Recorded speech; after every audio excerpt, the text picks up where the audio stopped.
Welcome to Kwentong Barbero, Chismis o Totoo, ang show kung saan ang mga kwento ng kasaysayan, krimen, pamahiin at chismis na madalas sabihin nga kwentong barbero ay ating pagkukwentuhan.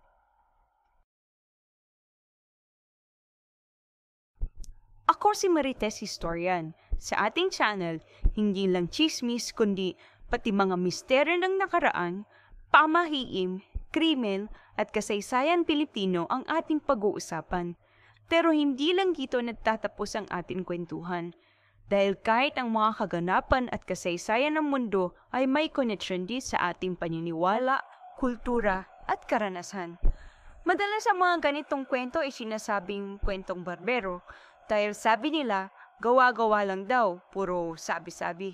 Pero teka lang, hindi ba't may mga kwento na dating chismis pero kalaunan ay napatunayan totoo?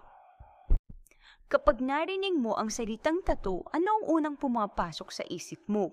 Astig, rebelde, trip-trip lang? Pero teka, bago pa nauso ang minimalist tattoo sa Instagram, ang mga ninuno natin ay may sarili ng kwento sa balat. Totoo ba na ang tattoo ay uso lang sa mga kabataan ngayon? O baka naman may mas malalim na kwento ang tinta sa ating kasaysayan? Halika, pag-usapan natin.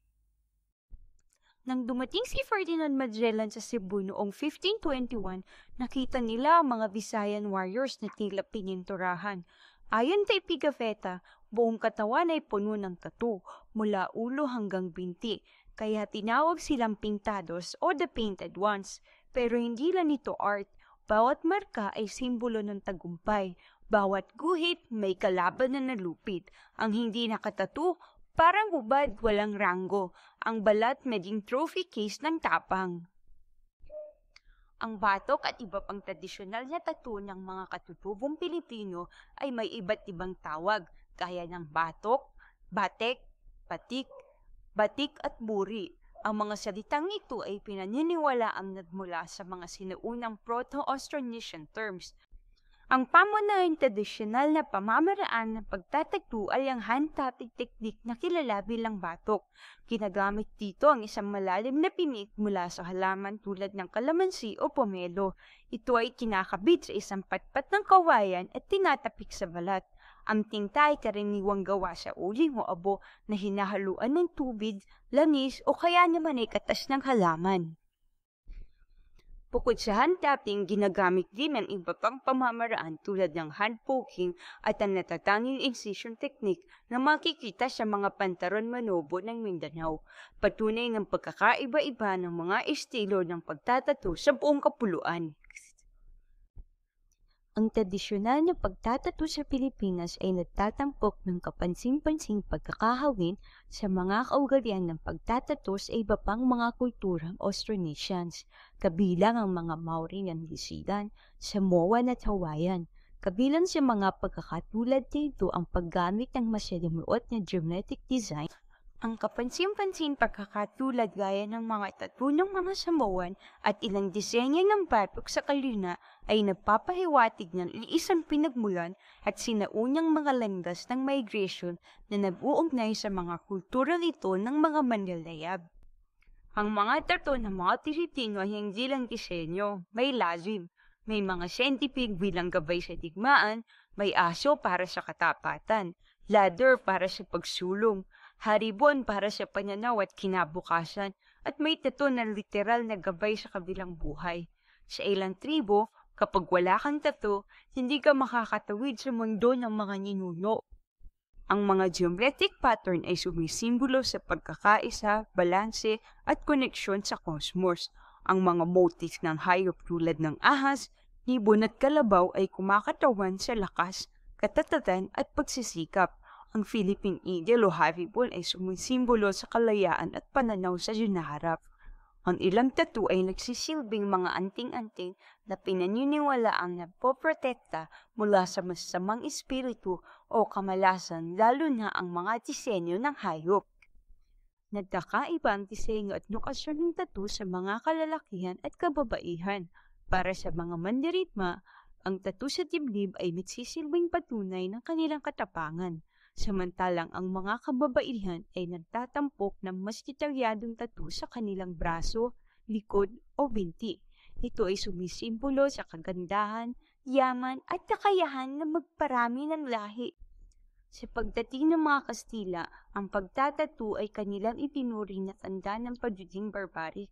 Dahil dito, ang simbolismo ng tattoo ay inalis sa larawan ng Kristyanismo. Sa halip, ito ay pinalitan ng paggamit ng kwintas, barong at pagpapalaganyak ng mga sermon.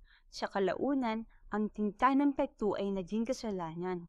Gayunpaman, ang tradisyon ay nagpatuloy ng tahimik, ngunit matatag sa mga bulubuluking gayon, kung saan ang balat mismo ay nagsilbing anyo ng paglaban at pagpapanatili ng kultura.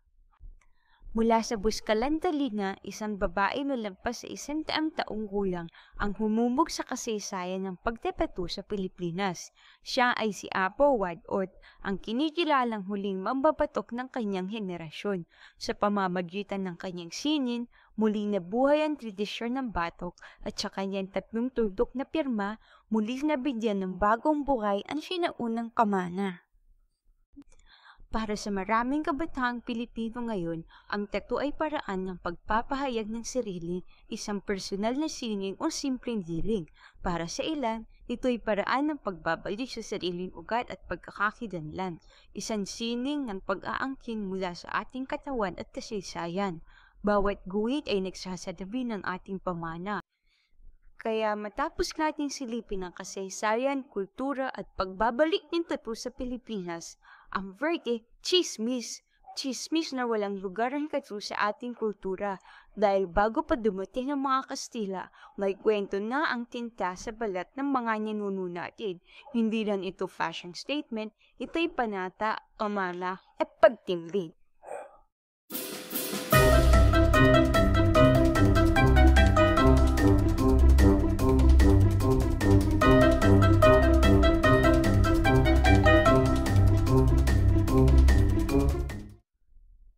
Ayan mga kamarites, natapos na ang ating kasaysayang kwento.